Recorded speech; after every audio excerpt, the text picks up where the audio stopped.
Hi there, good morning and welcome to Empowerment Hour here at Calon FM. I do hope you are all well and following government guidelines as best you can.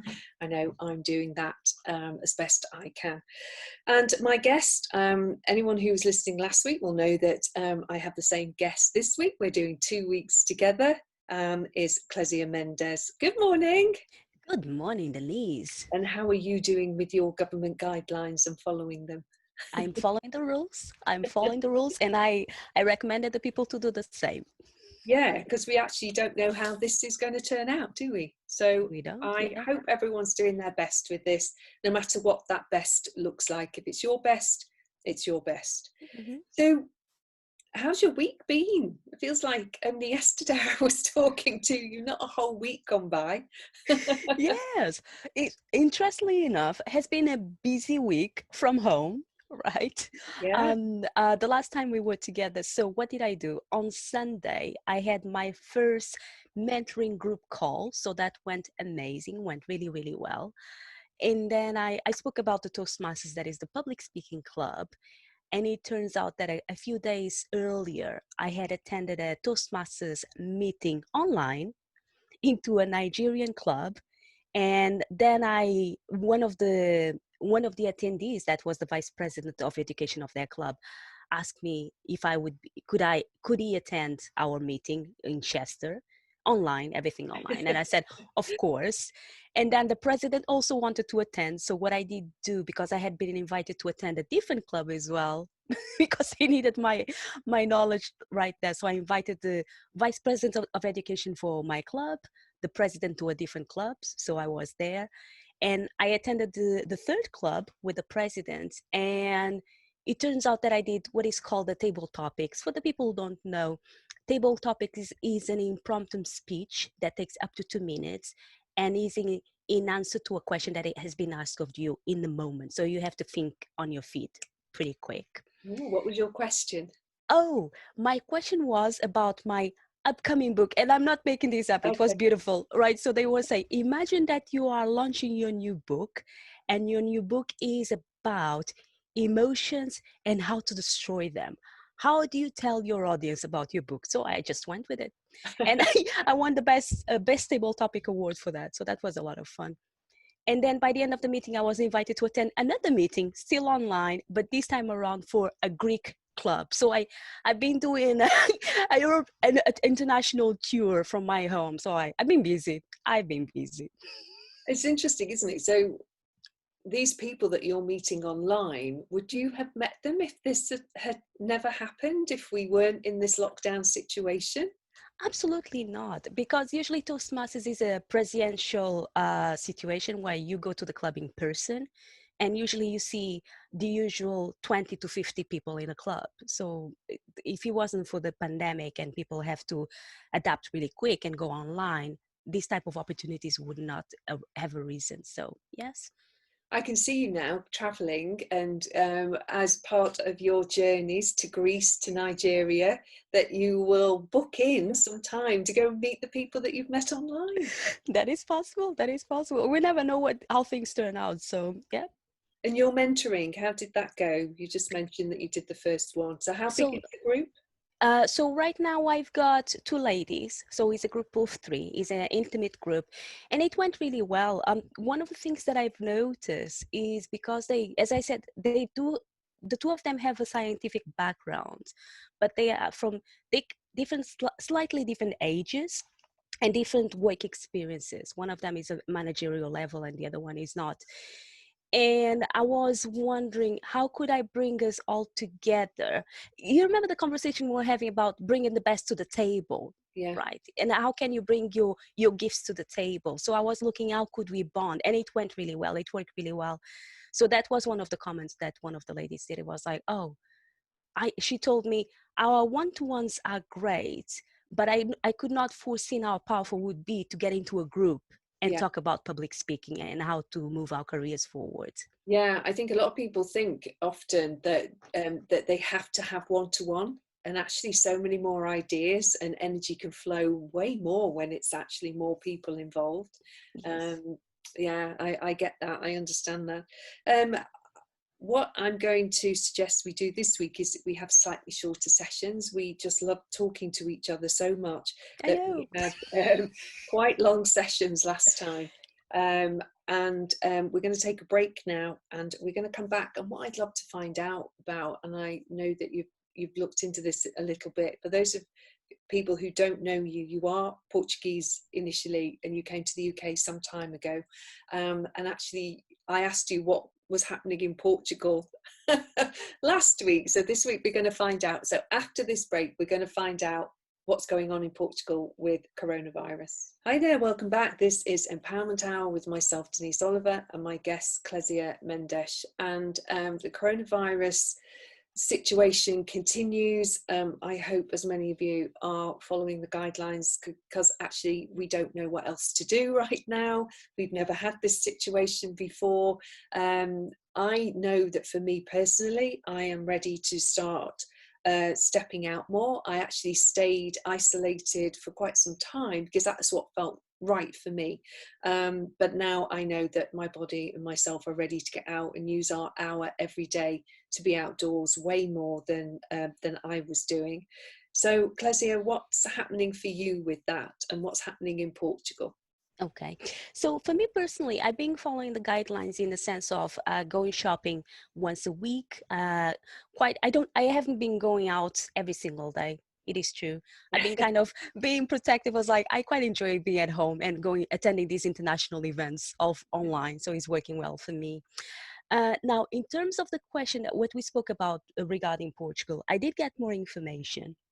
And I felt that it was important for people to know the facts. That last time I spoke, I said, as far as I know. So now I know a little bit more. So I appreciate that people need to know what's going on. So this is what I discovered. So what happened is that the government basically was a little bit quicker in going to lockdown than our European counterparts.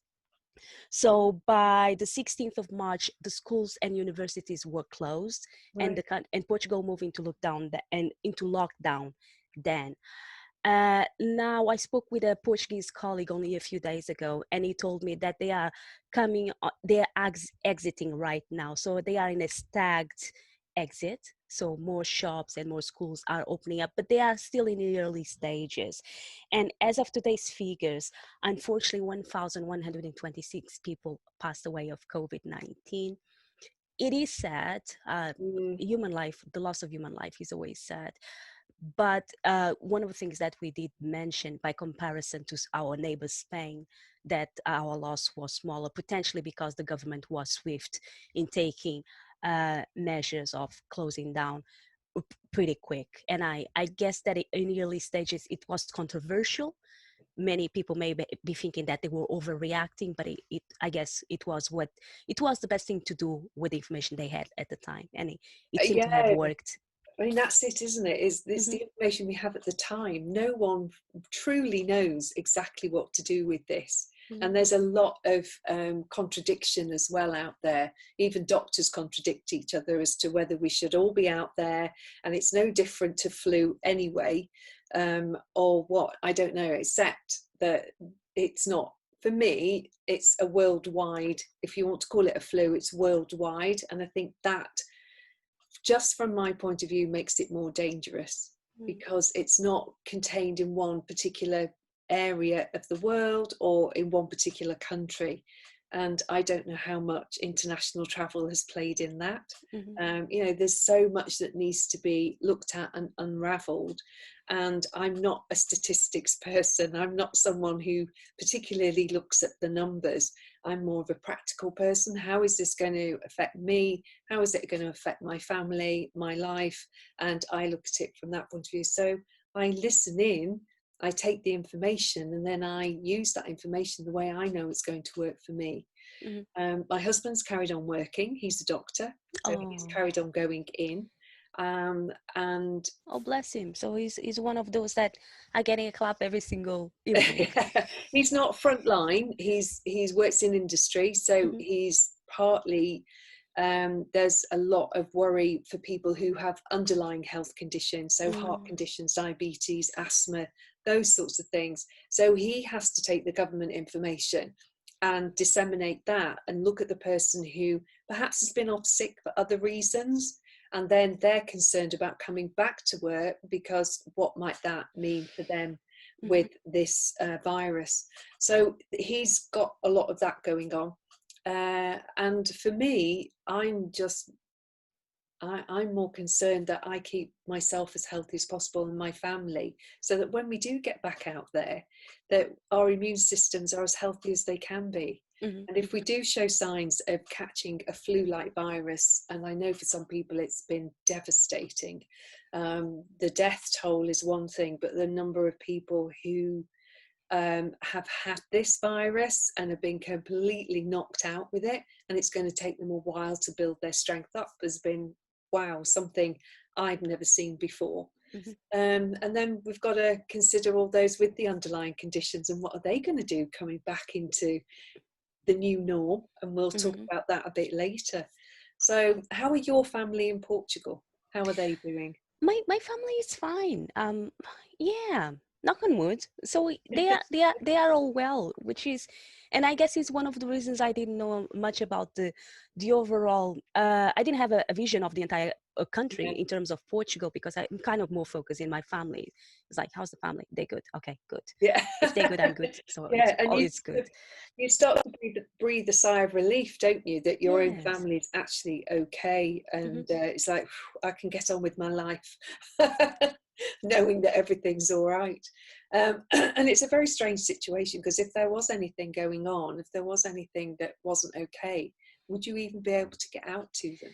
Well, it's No. oh, we need to pause very I soon, think we don't do. we? Yeah, we need to pause for a break, but it's just that consideration of what would happen. Anyway, we are going to have a break, and then there was something I didn't ask you last week, because you said that you'd done a 3-day online event called Exploration of Genius and Creativity. And so, I mean, the title sounds phenomenal. So I would like to know more about that. So we'll be back after this break. Hi there, welcome back. It's me, Denise Oliver. So grateful for each and every one of you who tunes in to Calon FM.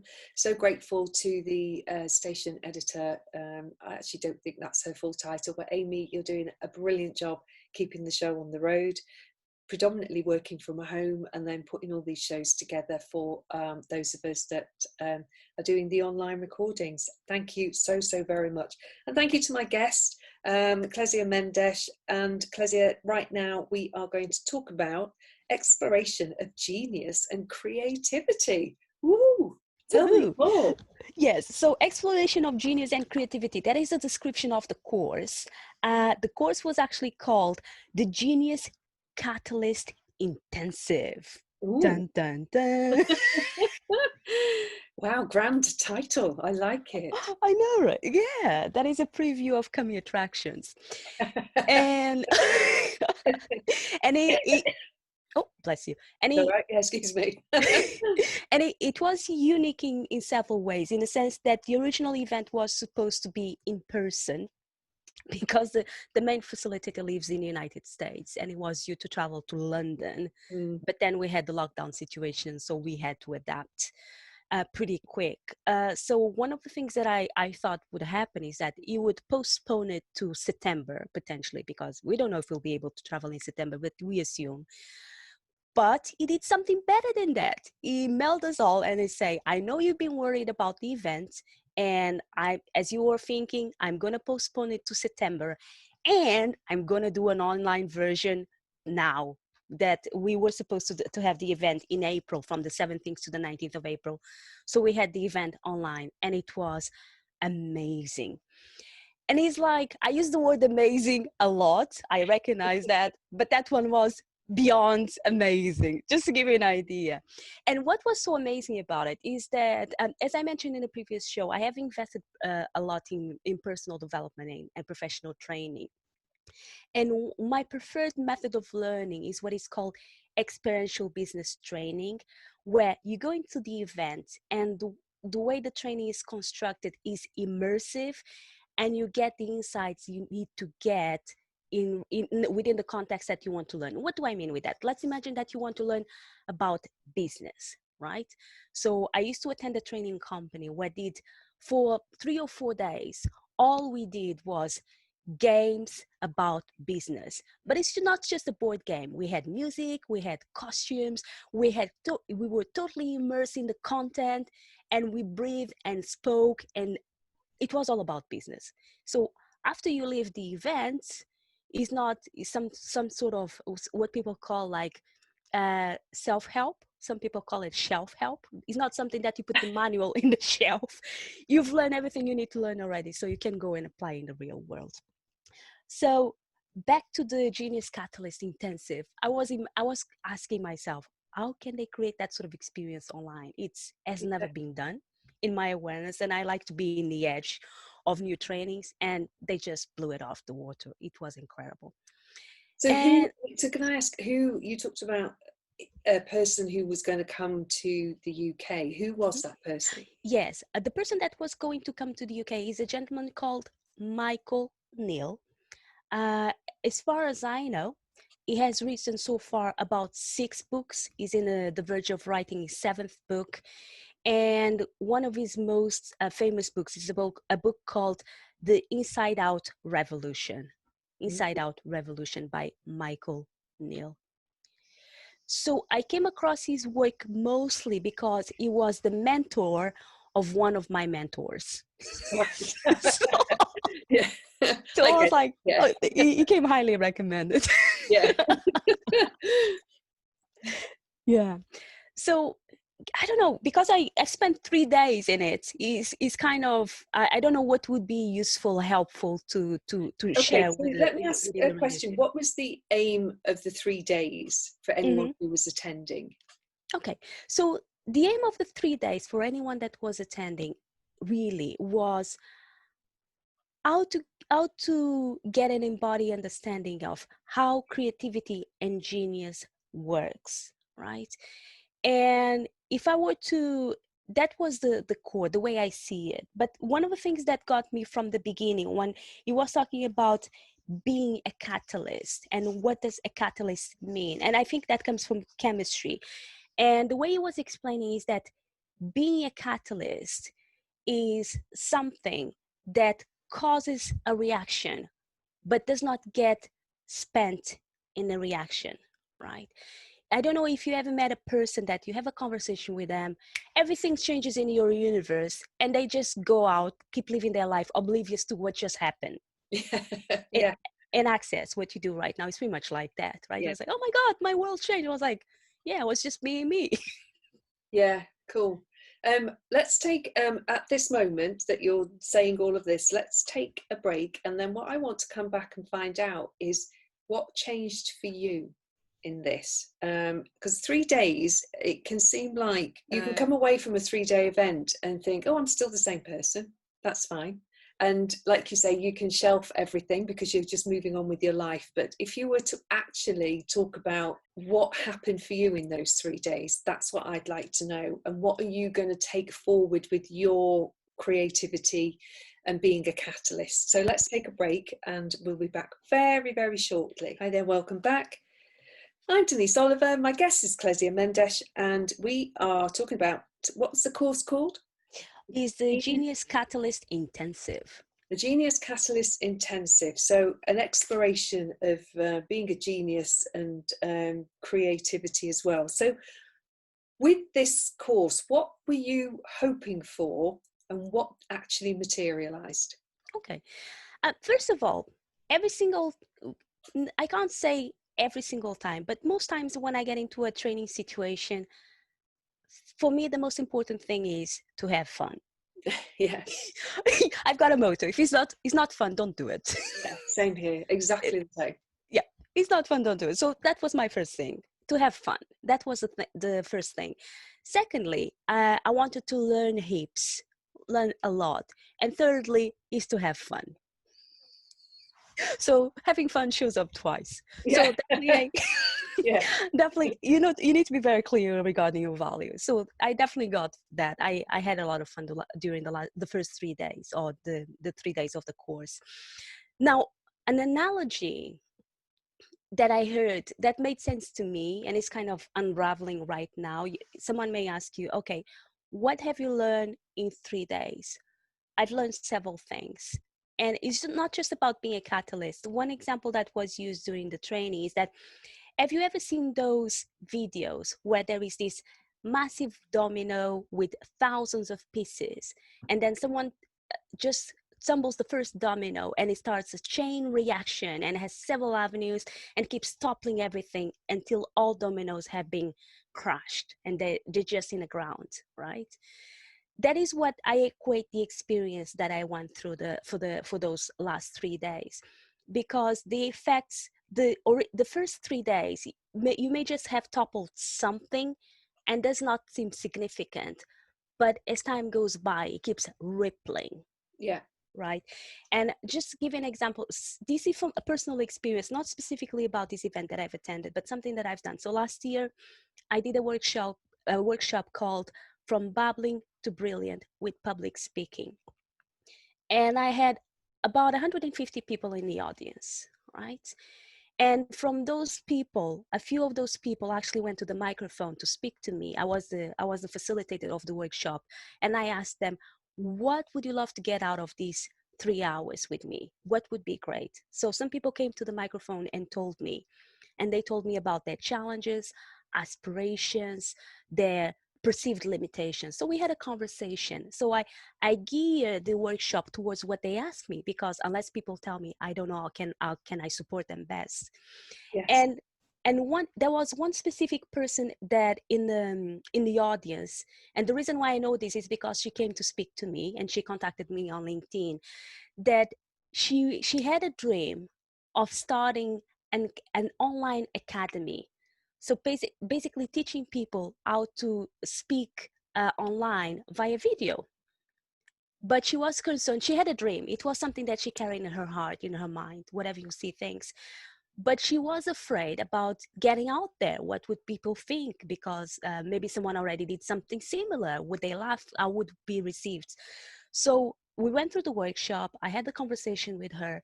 And in that moment, I did not know what was happening for her. But I spoke to what she told me she wanted to get out of the workshop. So 1 year later, this lady has this face group with hundreds of people on it. Is basically, she's teaching people how to speak on video, right? She's doing amazing. She's confident and she's blossoming. And in her testimonial, 1 year ago, when we had the conversation, she said, "Thank you so much, Clesia, because you've shown me how to just be confident and get out and do it." Yeah. Now, those were her words, right? So you put in a testimonial, you can't explain, you can't put in words what you're feeling, but because something changed within her, 1 year later, she was able to create what she has created. Now, can I say that I was responsible for that?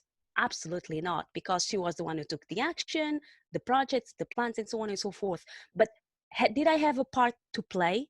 Absolutely, yes. Yeah. And that is what being an inside catalyst works like. I don't know, did that make sense? Did that answer your It totally question? makes sense to me. Yeah. And it is that whole thing of, if the person doesn't choose to do it, doesn't choose to take action, then nobody's done anything, have they? You know, they haven't listened to you, they haven't put anything in place.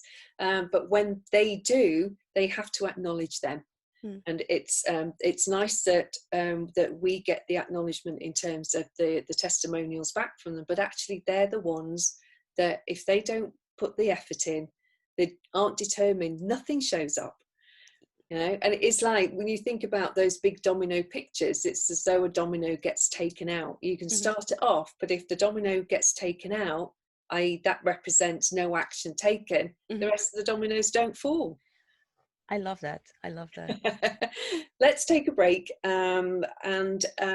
What we'll do, as we're coming towards the end of recording this show, is we'll find out, we'll have a little chat, little discussion, what we consider the new normal might look like. So we're motoring on through the show today. I love it.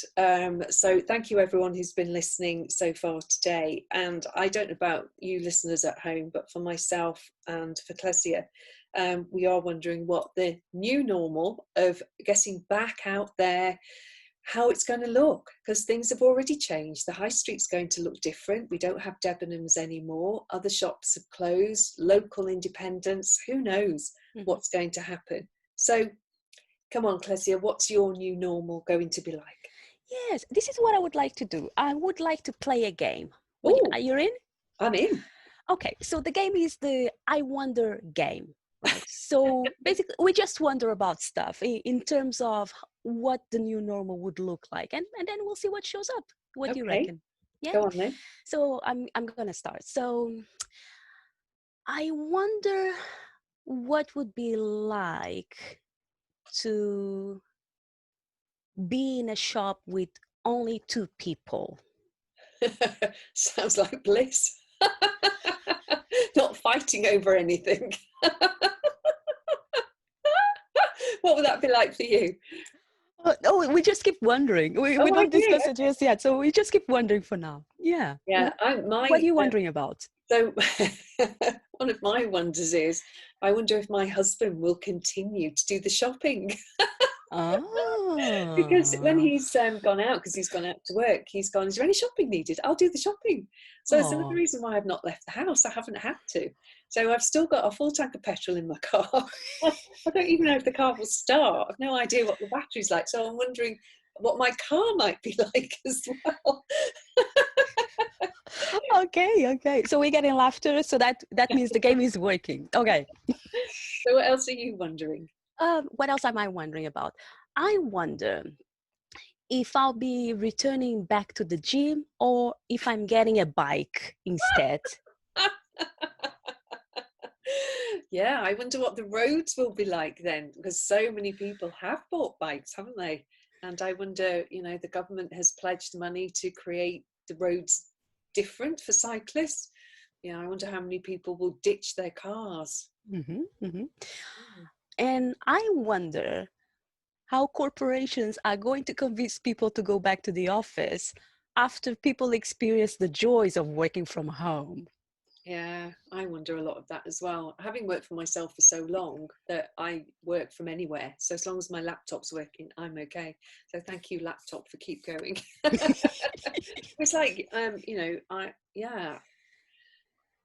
wonder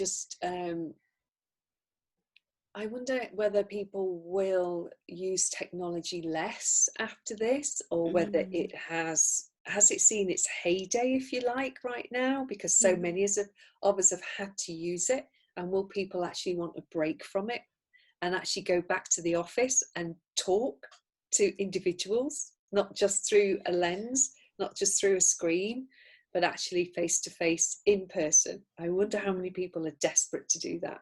I do. I wonder that a lot. And I'm part introvert, part extrovert. I know I can be very introverted in the sense that I love my own company. I like to sit in my own space. That refuels me so that I can get back out into the world and be with people. So I wonder just what my balance is going to be once we have more freedom, I think, to move around, because it's that the lockdown has brought that sense of a lack of freedom. So I understand how parents must be feeling with little ones. They've, that cabin fever thing. I'm hoping everyone's okay out there. And that, wondering. That brings me to another wonder. I wonder if parents will appreciate teachers more and the government will pay teachers more. Yeah, I wonder if the NHS staff will get paid more as well after all of this. And I wonder what will happen to the NHS now. Will governments continue to talk about privatising it, or will they put more money into it? I wonder. I wonder if people will appreciate their family members more now they have seen them only online for a while. Yeah, the ones that are at a distance, I know. I wonder how many online pub quizzes will continue. That's a good one. Because we've been doing family ones for about 5 weeks now. I wonder, because there's so many questions about, what's the word I'm looking for? The quiz type questions. There's so many that we've not had one repeated. It's like, oh my goodness me, general knowledge. There's so much information out there. Any more wonders? Yes, bringing back to Toastmasters, I wonder if I'll carry on attending international meetings online after the lockdown is finished. I am going to say, I think you will. I think that you'll get many more invites to be part of International Toastmasters.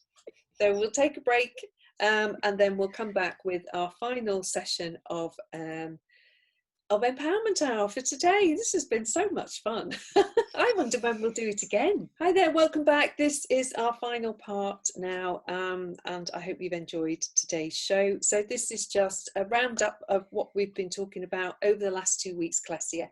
Go. Okay, thank you very much. So in the last 2 weeks, so we spoke about my first, let me think about it. Oh yes, of course.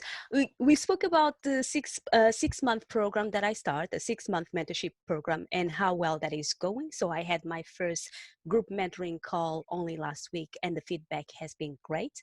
And I'm looking to adding more people very soon.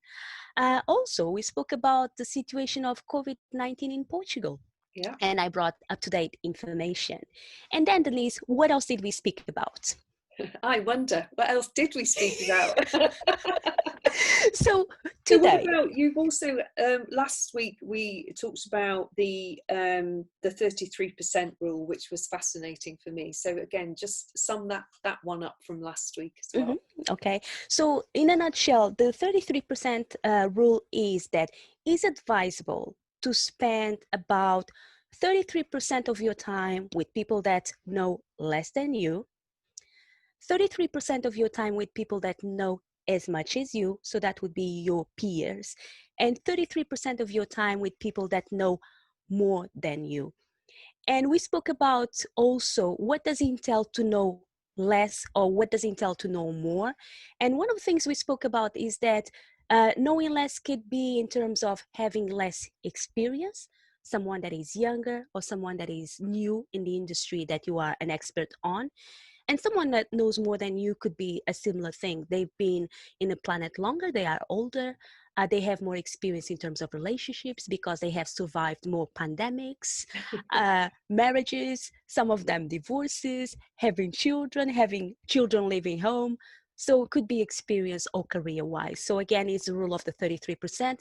Spend 33% of the time with people that know less than you, 33% of time with people that know as much as you do, your peer group, and 33% of the time with people that know more than you.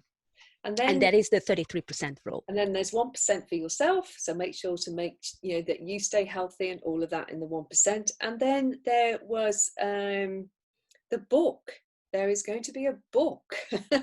Yes. Is that started in the last week? Have you started anything to do with that? So I'm still in research mode.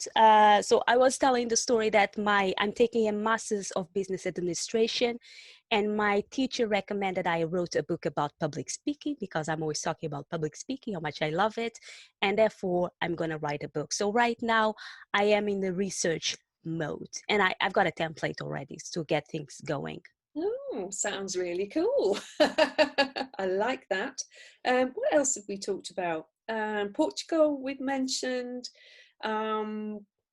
The 3-day online event that you attended that has just really sort of fed you in some way, that's now you're like a little firework ready to go off, and be out there, and whether that's online or in person, and share your stuff.